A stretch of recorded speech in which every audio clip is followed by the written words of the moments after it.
Let us find out the energy stored in a capacitor. You know about the capacitor. In any electrical circuit, capacitor stores large number of charges. It holds large number of charges. That means in this case, due to these charges, we will get the electric energy in the given circuit. क्योंकि किसी भी electrical circuit में जैसे resistance होता है, तो resistance electric current को oppose करता है, चार्ज के फ्लो को अपोज करता है।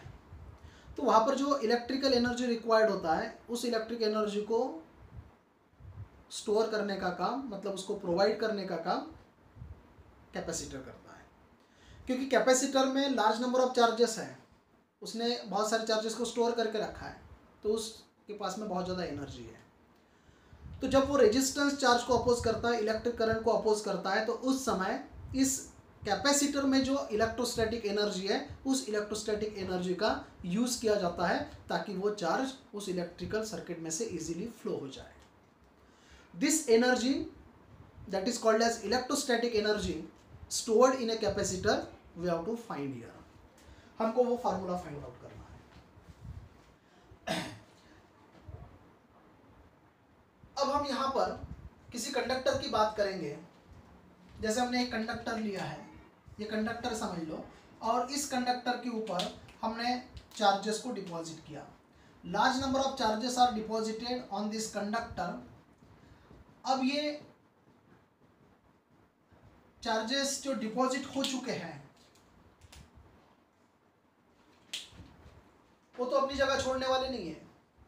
अगर आप कोई एडिशनल चार्ज लाओगे और इस एडिशनल चार्ज को इस सरफेस पर डिपॉजिट होना है, तो ये चार्ज इस चार्ज के अगेंस्ट में वर्क करेगा। क्यों वर्क करेगा? क्योंकि ये चार्ज जो है, एडिशनल चार्ज इधर डिपॉजिट होने की कोशिश करेगा, तो यहां पर ऑलरेडी डिपॉजिटेड चार्जेस जो है वो इसको अपोज करेंगे। तो इस अपोजिशन के लिए ये चार्ज वर्क करेगा। यहां पर वर्क डन होगा, work done by an additional charge to deposit on the surface of conductor. तो यहां पर ऑलरेडी डिपॉजिटेड चार्जेस के पास में एनर्जी है, उस एनर्जी का यूज करके ये already deposited charges additional charge को अपोज करते हैं। तो ये एडिशनल चार्ज क्या करता है? अपना इलेक्ट्रोस्टैटिक एनर्जी बढ़ाता है।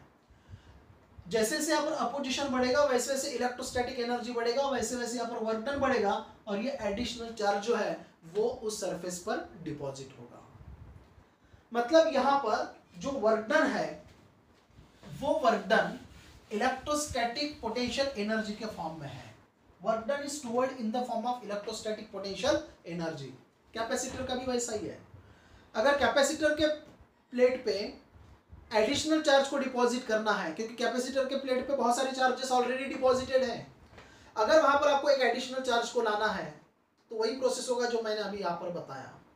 एडिशनल चार्ज डिपॉजिट होने की कोशिश करेगा, लेकिन ऑलरेडी डिपॉजिटेड चार्जेस अपोजिशन करेंगे। इस अपोजिशन के लिए एडिशनल चार्ज इलेक्ट्रोस्टैटिक एनर्जी को बढ़ाएगा, जिसके कारण वर्क डन बढ़ेगा और वो डिपॉजिट हो जाएगा। This energy we have to find here. तो कैपेसिटर में एनर्जी इंक्रीज होते जाएगा। मतलब आप जितने ज्यादा चार्जेस को डिपॉजिट करते जाओगे, वैसे वैसे इलेक्ट्रोस्टैटिक एनर्जी बढ़ते जाएगा, वर्क डन भी बढ़ते जाएगा। तो समझ लो कि हम क्यू नंबर ऑफ चार्जेस को डिपॉजिट कर रहे हैं,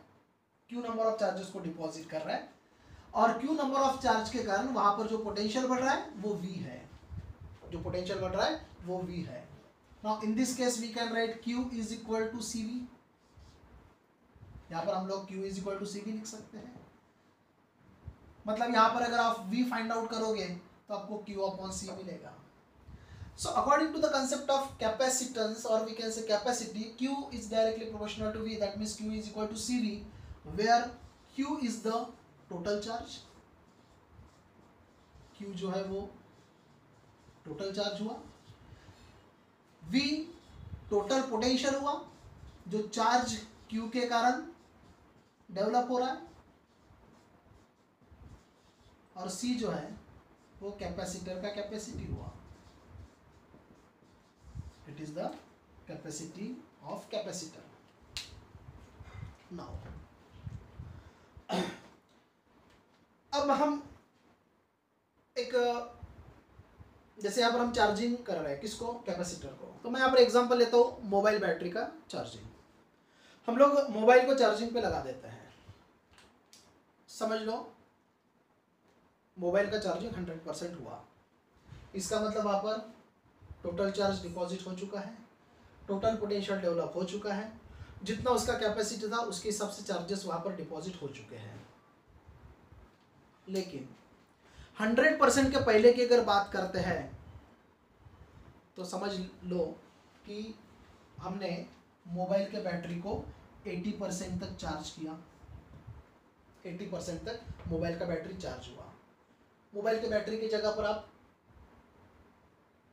समझ लो कि कैपेसिटर है, मैं मोबाइल बैटरी की बात कर रहा हूँ लेकिन वो समझ लो अपना कैपेसिटर है, उससे समझ में जल्दी आएगा। तो मोबाइल बैटरी 80% चार्जिंग हो चुका है, मतलब कैपेसिटर में 80% चार्ज हो चुका है कैपेसिटर। तो 80% हुआ, इसका मतलब वहां पर जो चार्ज है वो Q होगा। अभी चार्ज कितना डिपॉजिट हुआ, तो स्मॉल q। क्यों कैपिटल Q किस लिए, तो कैपिटल Q उस वक्त जब बैटरी 100% चार्ज हुआ था, कैपेसिटर 100% चार्ज हुआ था। लेकिन उससे पहले की बात मैं बता रहा हूँ कि 80% बैटरी जो है वो चार्जिंग हुआ था, कैपेसिटर 80% चार्जिंग हुआ था। उस वक्त चार्ज जो है वो कैपिटल Q तो नहीं रहेगा, चार्ज कम रहेगा, मतलब Q हो गया। उस वक्त पोटेंशियल जो है वो V रहेगा, उस वक्त जो पोटेंशियल है वो V रहेगा, और कैपेसिटी जो है वो तो C ही रहेगा। उस कैपेसिटर का जो कैपेसिटी है वो तो वही रहेगा। मतलब अभी चार्ज हम लोग क्या ले रहे हैं, स्मॉल q, कितने परसेंट तक, 80% तक। पोटेंशियल कितना ले रहे हैं, स्मॉल v, कितने परसेंट तक, 80% तक। लेकिन आपको 100% चार्जिंग करना है ना, मतलब 20% और चार्ज करना पड़ेगा। तो 20% और चार्ज करना पड़ेगा, इसका मतलब आपको फर्दर चार्जिंग करना पड़ेगा for the small charge dq। मतलब आपको और थोड़ा सा चार्ज देना पड़ेगा, तो 80% का 100% हो जाएगा। तो उसके लिए मैं थोड़ा सा और चार्ज ले लेता हूँ, Q के बाद में और चार्ज ले लेता हूँ। So for a small charge dq,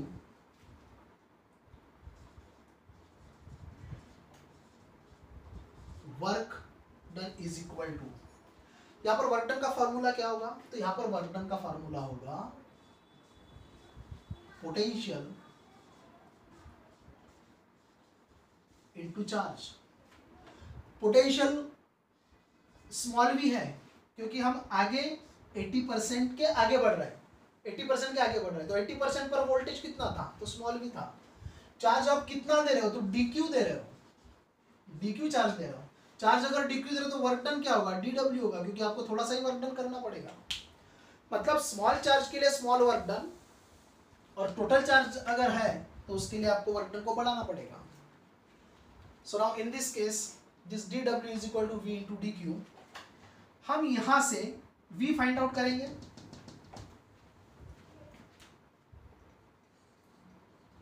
but you know that q is equal to cv, जिससे आपको मिलेगा v is equal to q upon c। क्योंकि आपने जब टोटल चार्ज लिया था तो टोटल पोटेंशियल, स्मॉल चार्ज अगर लिया, चार्ज अगर q लिया तो स्मॉल पोटेंशियल v हो गया, मतलब v is equal to q by c। तो ये जो आपका dw है ये बन जाएगा is equal to q upon c dq।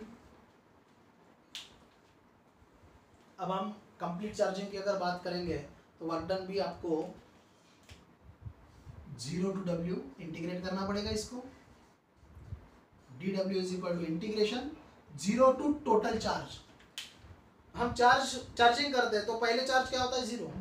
Complete charging के लिए हम लोग क्या करते हैं, capital Q, Q upon C into D Q हो जाएगा।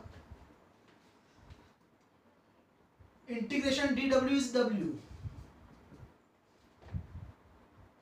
क्यू वेरिएबल है तो 1/c बाहर आ जाएगा, कैपेसिटी तो कांस्टेंट है, 0 to q and this is q dq.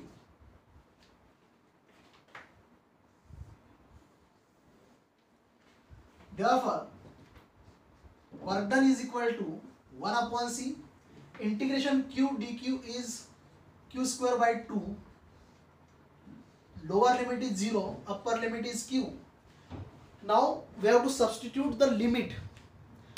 What is the formula to substitute the limit? Upper limit minus lower limit.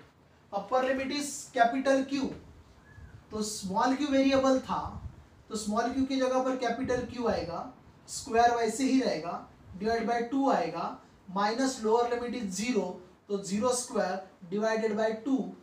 अब इसके आगे का स्टेप जिसमें आपका 0 स्क्वायर वाला टर्म 0 हो जाएगा और आपको मिलेगा q square by 2।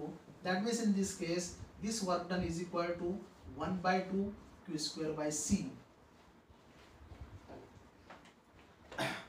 But this work done is stored in the form of electrostatic potential energy. ये जो वर्क डन होता है इलेक्ट्रोस्टैटिक पोटेंशियल एनर्जी के फॉर्म में स्टोर्ड होता है। Work done is stored in the form of electrostatic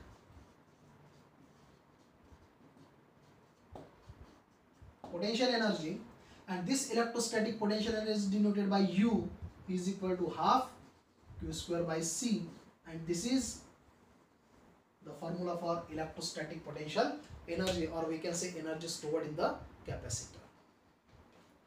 Now this is the first form of energy stored in the capacitor. Now let us go for the second form.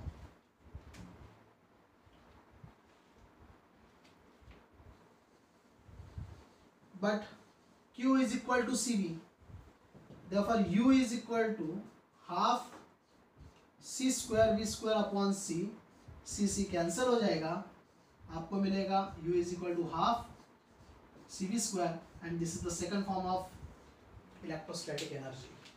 This is the second form of electrostatic energy. First form is in terms of Q and C. Second form is in terms of C and V.